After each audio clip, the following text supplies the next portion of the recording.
Hello, everybody, and welcome back. This is Twana with Your Success Circle, and today I am going to be following up with a long-awaited podcast about social media. So, a lot of people have been saying, how many times a day should you post on social media? And so I've been doing a test for the last couple of weeks. I had got rid of everything. I got rid of everything. I deactivated my Twitter, the whole nine, so that I could start fresh and start all over. So with a brand new Instagram, a brand new Snapchat, a brand new Facebook, I have been able to post a certain amount of times on social media and gain followers. So I have two Facebook accounts, one for my radio station and the other is personal. I have two groups, which one is for a work from home study and the other one, of course, is for 20 Yvette Ministries. And then I have my Facebook pages. My pages are 20 Yvette Ministries, my brand page, which is just my name, my Plannerville page, which is, for the love of all things planners, and of course TYME Radio, which is the radio station. So 4 Facebook pages, 2 groups, 2 profiles, and both accounts are connected to both profiles. So no matter where I post, I'm gonna get, that surround sound, if you will, of social media on Facebook. Now, with Instagram, of course, we know that Instagram is owned and operated by Facebook, so it is in conjunction. Whenever I post on Instagram, it automatically is going to go to whatever page I want. And then with Twitter, if I post from my Instagram, it automatically hits my Twitter just by the click of a button. So I usually post on Instagram, and I go ahead and click that Twitter button and click that Facebook, and it just automatically posts. So there are apps that I choose to use, but none of the apps actually go to the Snapchat except for Bitmoji. And so my Bitmoji is the only app that's connected to my Snapchat. And until they change that, I don't think there's anything that you'll be able to connect to Snapchat except for your Bitmoji, unless there's something I'm missing. I have tried and searched, and I don't think there's anything there. There's a lot of stuff that you can send to Snapchat in order for your Snapchatters to actually see. But, connecting as far as like how Facebook and Instagram are connected, and Twitter and Facebook is connected, and, so forth and so on. You can even have your Instagram connected to a Tumblr, which is pretty neat, I thought. And so with that being said, you can share your Snapchat, but Snapchat is pretty separate from the rest of the game. So the apps that I use are pretty clear. I don't use a lot of apps, but I have enough to where, I'm not bombarded, I'm not overloaded. And one of them is Ripple. Ripple is connected to everything, and it can even connect to your Instagram, but it will not automatically post to your Instagram. It will, however, automatically post to your YouTube. So you can have a short, 5 to 7 second video promoting whatever it is you want to promote, or giving encouragement, or, just telling people where to go, having like sort of a command, of action. It's great for that. And so like if you want your YouTube followers to sign up for your website, then you would say sign up for your website, put your website on there. You could add some cute music, some pictures, the whole nine, and produce a 5 to 7 second video, which is pretty amazing. For Instagram, it's amazing. For YouTube, it's amazing and super cute. It gets the point across without having to even be on film. And so that's, one of the things I love about Ripple. Or you don't have to use a picture at all. You could simply, say what you want to say, put in a couple of hashtags, and, add some music or not, and just, go on about your business. But if you want to catch the eye of the beholder, so to speak, then definitely I would add my company logo or my picture, which I often do.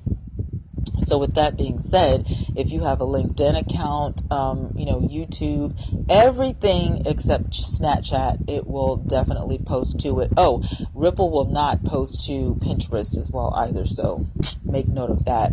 I do use Legend. Legend is another app that I use, and I absolutely love Legend. I think Legend is everything.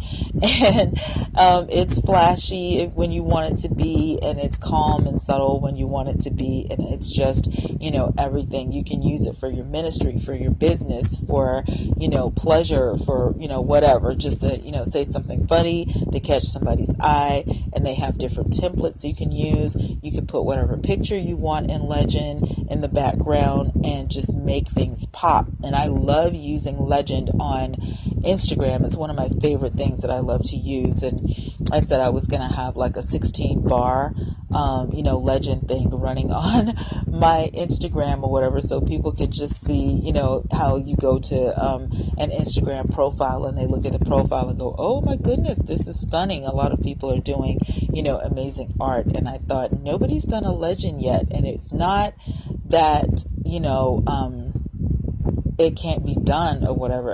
I don't see a lot of people using Legend on Instagram, which is weird to me. But it could be the people that I'm following, and not so much people just don't use it. It could be just because I do follow a lot of people in ministry and a lot of image consultants and a lot of life coaches and different types of coaches, business coaches, and so forth and so on. So with that being said, there is a strong possibility that I'm following people that just don't care about that stuff. But I do like to be eye-catching and, things that just, give a pop to your social media instead of it always just being flat, boring photos, to actually, bring something that is eye-catching and that people will stop and actually look at. Oftentimes, if a picture doesn't have a pretty girl or a guy with muscles or something like that, they won't stop and look. But, to give somebody something that, triggers the eye and they go, oh, what was that? They'll oftentimes go back and look at your social media. And if you have something interesting or positive, eye-catching to say, then they'll definitely take that action and, click on your link or, go to your website or write the information down. A lot of times people will say, my link is in my bio, and then they click your name, go to the bio, click the link. Linktree is really important in Instagram, and I actually have a Linktree that works still, but I changed the name of my Instagram when I came back to Instagram. So they were telling me, you need to make a new Linktree, so I guess I better do that. But the other one works just fine, and so I oftentimes will put that link in my email, which is one of the things that I use a lot, and we can talk about that. Building email lists from social media is super important to your ministry or business or your brand. The reason I say that is because oftentimes when we post something to social media, it's cool, but everybody you think they're not getting to see it. They will limit your audience. I heard somebody say today, the outspan for Periscope was, for this particular person, was about 400 people, and she has thousands of people following her on Periscope. However, the bad part about it is when they limit, your reach, you can't really, outsource the way you want to. And so here again, you're having to rely on your hashtags, which is not a bad thing. Tag words and, different things. So when people search, when they search a certain hashtag or they search a certain word, you want to make sure that you're using all of your hashtags and all of your tag words and, making sure that your title is the best, for what you're wanting to sell. If you have a prayer book, for example, I have a friend who makes the most beautiful prayer books I've ever seen. However, prayer book is not as popular as Traveler's Notebook. So you may use prayer books as a hashtag, but you don't want to eliminate Traveler's Notebooks or planners or journals or, binders or anything of that nature. And so I like to use a hashtag generator and a tag word generator. So the tag word generator usually works with YouTube, and the hashtag usually works with other social media, which for me, YouTube really is a search engine. I don't consider it I don't consider YouTube a social media anymore. It's definitely production. It's definitely like internet television. It's definitely a search engine. And so for me, I look at YouTube as a business. I look at it as, high-end production, and where other things kind of like going live somewhere else is sort of similar to a competitor, if you will, of YouTube. And so using all these things in conjunction really helps my business. It helps my ministry, and it helps my brand. Having YouTube, having social media, having your website, having the apps that you use like Legend and the generator for your hashtags and for your tag words, and all of these things work together. Social Pilot is one of my favorite things on the planet to use when I know that I'm not going to have a lot of time. I will go ahead and use my Social Pilot the night before. I'll load up the posts that I want people to see the next day, and I'll go ahead and schedule a time for those posts to be presented to the world. And Social Pilot is easy. They have an economical version that's free, and then they have a premium, which is of course paid, and I just absolutely love it. I love it more so than Buffer. I couldn't figure Buffer out. It wasn't for me, so I let it go. And there's a couple of other ones. I can't remember their names, but the apps that are social pilots, they're autopilot. I fell in love with Social Pilot a long time ago, and I let it go because I was trying other apps, and this one I keep going back to it because it's easy, and to be able to schedule my social media is important to me, especially on the weekends, because I know that I'm going to be somewhere singing or speaking or playing the piano or something, and so I've got to have that on point, so that if I happen to have a photographer or I happen to have somebody who can run social media for me, they can capture moments that I would otherwise miss because I would have to have that assistant doing social media. So with the Social Pilot set up, or any type of autopilot to post on social media, it just makes perfect sense to have that set up so that other things can get done. So now, about the title, how often to post on social media, and proven research from 14 studies is what I'm going to be doing. This article is by a young man named Nathan Ellering, and I thought that this was so great, so I sent it to my other phone so I could look on here and see exactly what he had to say. So, long story short, he's selling a book online on, how often you should actually do this. Now, social media is pretty cut and clear. Some of the tips that he gives you is to fill your daily social schedule, which we just talked about, to keep it consistent, which is something that you have to remember. How many times a week are you going to post on YouTube? What day, what time? And try to be that consistent, because like television, people like to tune into YouTube at a certain day and time. I'm horrible at that, and I really want to up my game on YouTube. So that's something that I've got to do, is be super consistent with my YouTube. I want to be able to post every day, or at least Monday through Friday, but at the same time, editing the videos and getting them up on time is my problem. My time management at the moment sucks rotten eggs. So I know that I have to get better with that. But keeping my social media consistent has never really been a problem, because I use things like Social Pilot. And when I post it myself, when I feel like just being sporadic, I know that I'm going to make at least 14 posts all over the board on social media. And so keeping your content from your mind with your audience, keeping your content front of mind, with your audience, keeping your content front of mind with your audience. So what does that mean exactly? If you wait too long to post again, people are going to forget what you posted the last time. They're going to forget about you. They're going to forget about your brand. And so you don't want to, post once a day or just twice a day and think people are going to remember that. They're not. And you have to tell people what to do. If you don't say, go ahead and get a pen, grab a pen and a piece of paper and write this down. 9 times out of 10, they're not going to do it. If you don't say, you know what, you're going to want to use this information later. So go ahead and save this website in your phone or in your tablet. That way you won't lose it. People are not going to do it. If you don't say, go ahead, feel free, screenshot what you're looking at right now so that you can come back to this later, people aren't going to think to do it.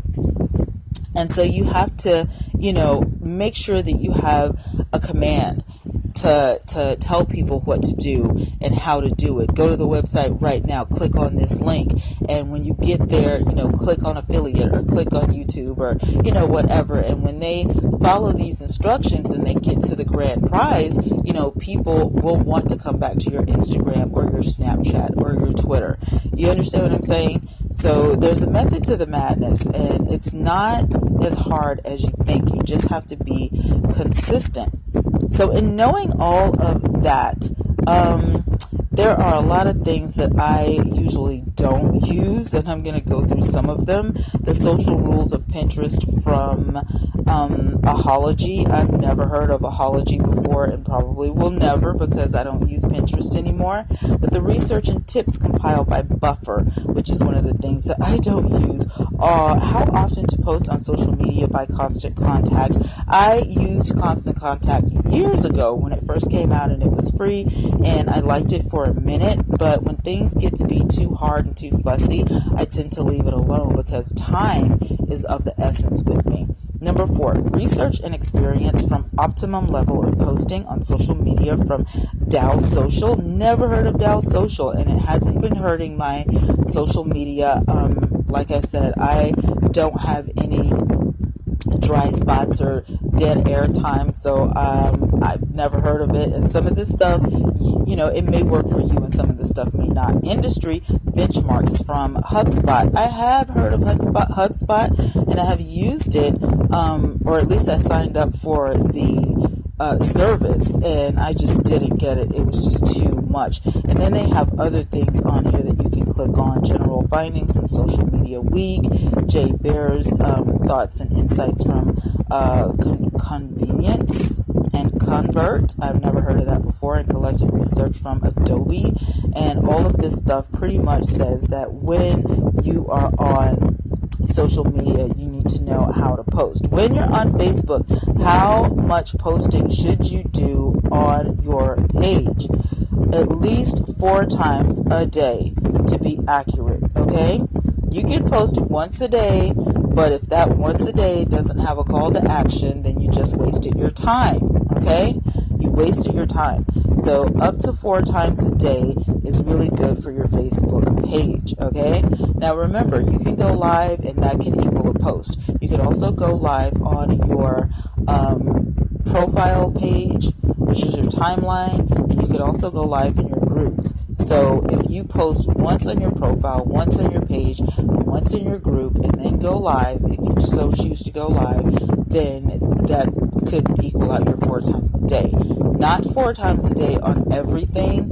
I usually post on my page because it's connected to my Instagram. Okay, so with that being said, I know a lot of people will, like me, I'll get slick with my Facebook, and if you post a lot, I'm not really on for Facebook a whole lot though. Let's just be clear. I really am not.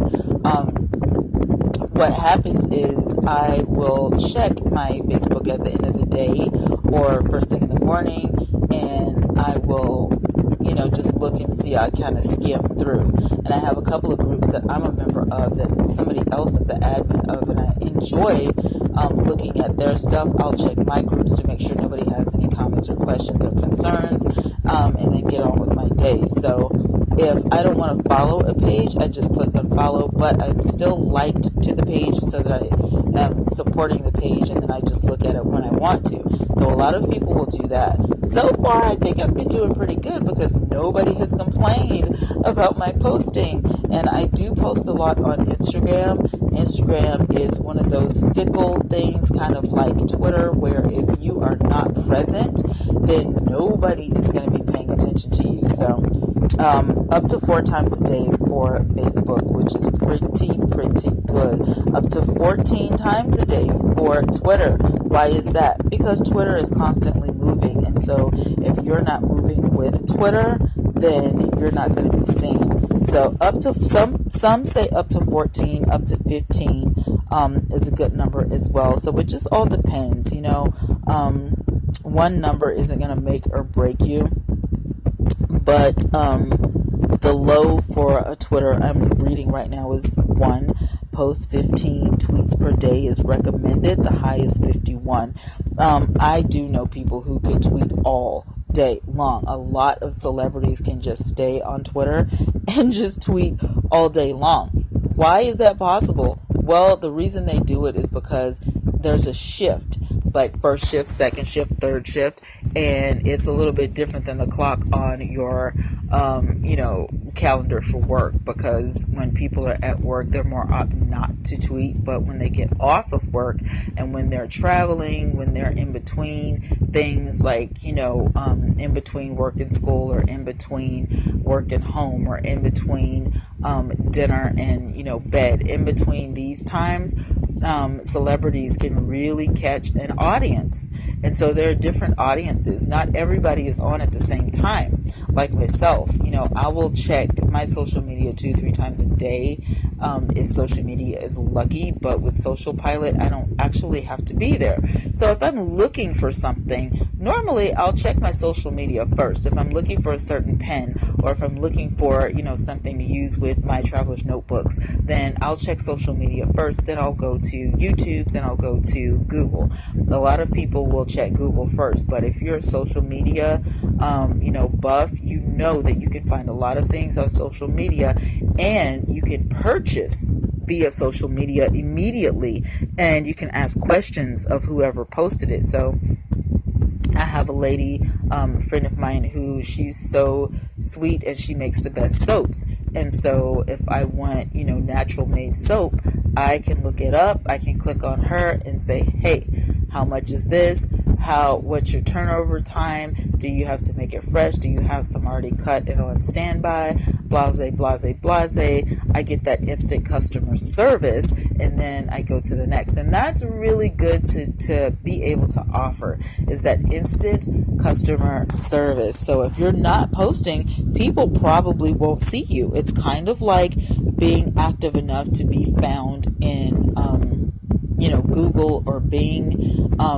It's important for your SEO to be on point so that you can definitely be noticed in those search engines. So if you use Pinterest, 11 posts per day or 11 pins per day is recommended. I sucked at Pinterest because I didn't make a lot of pins. I saved a lot of other people's pictures, but making pins myself, I did not do, as far as producing them, not for Pinterest. And so that was kind of like, wow. The lowest of lows is 3 pins per day, and the highest of highs is 30 pins per day. But 11 is your average. So if you're going to use Pinterest, you need to be pinning at least 11 per day.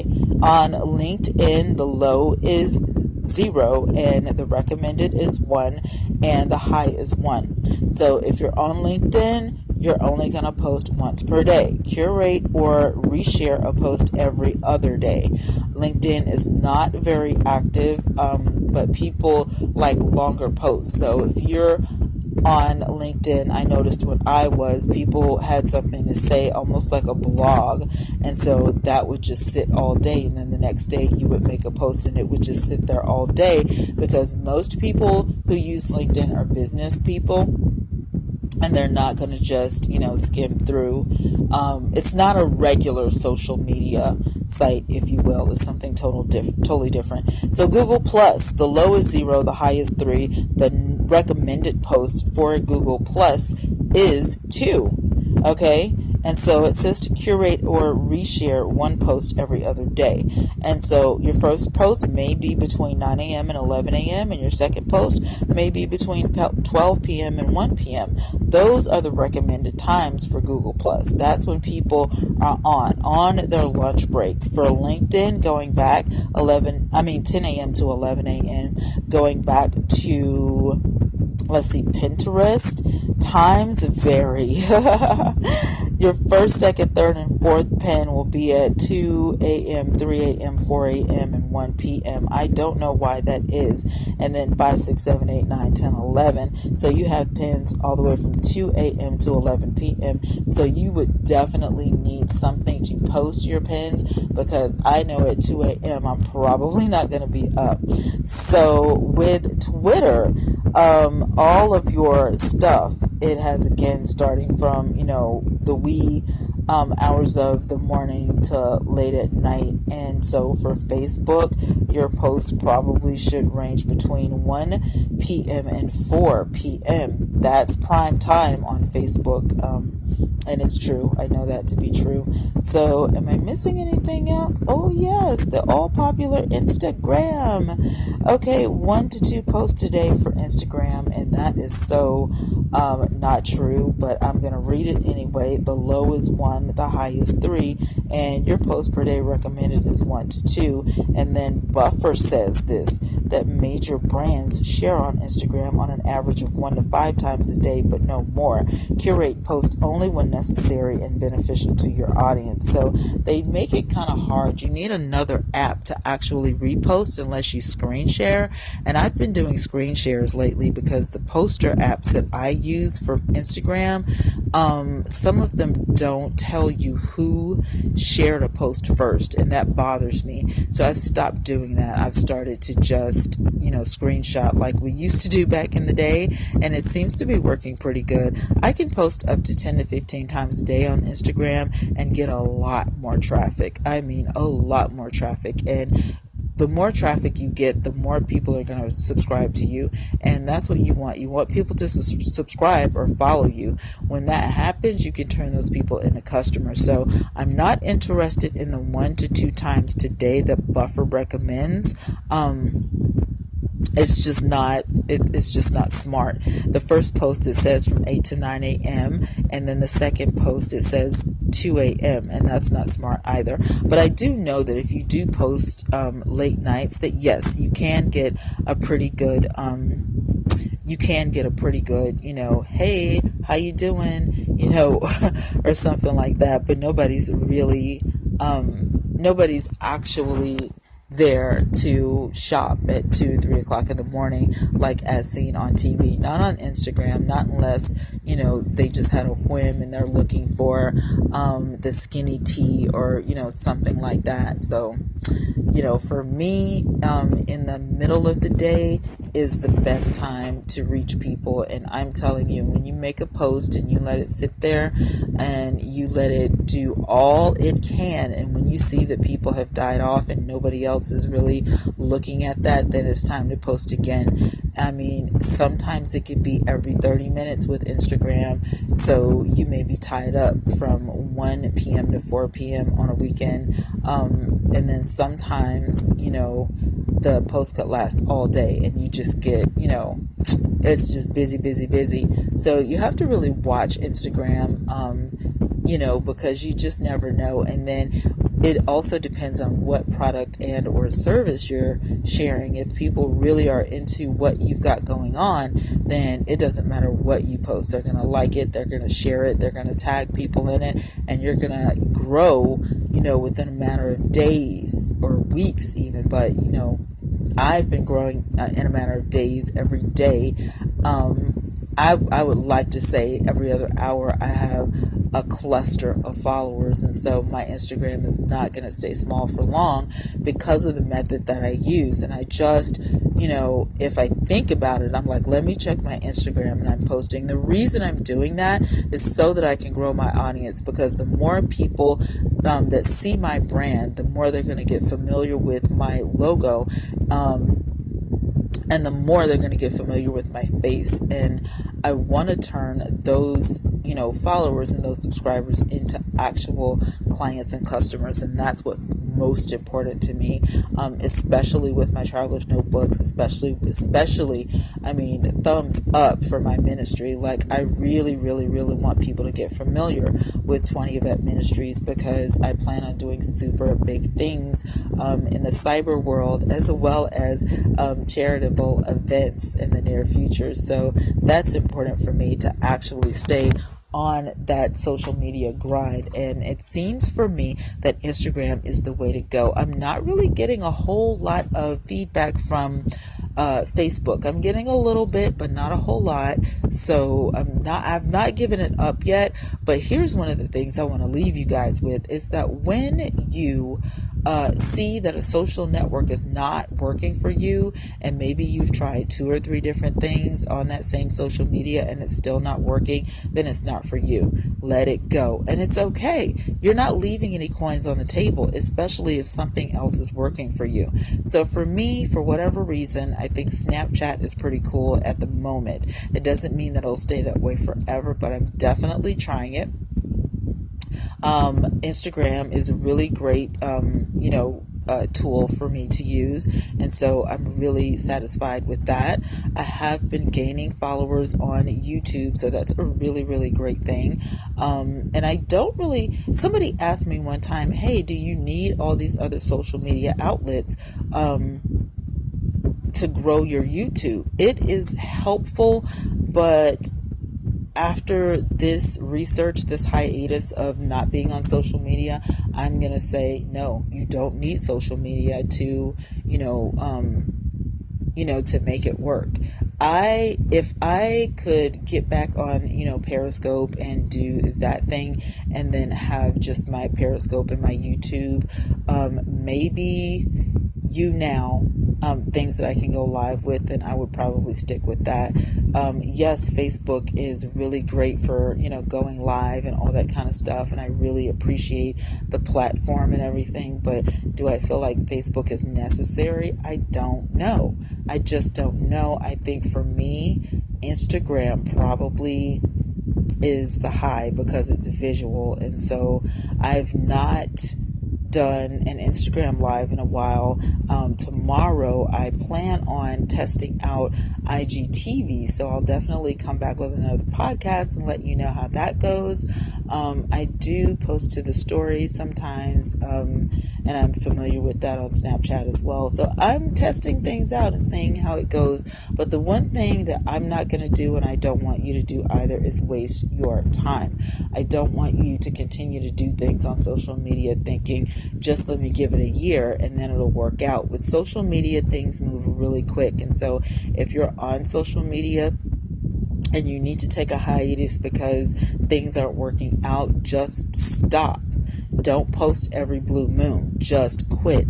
It'll work that way, posting every now and then, if you're a celebrity, a household name, if people know you and, they just follow you because they like you in that movie or whatever.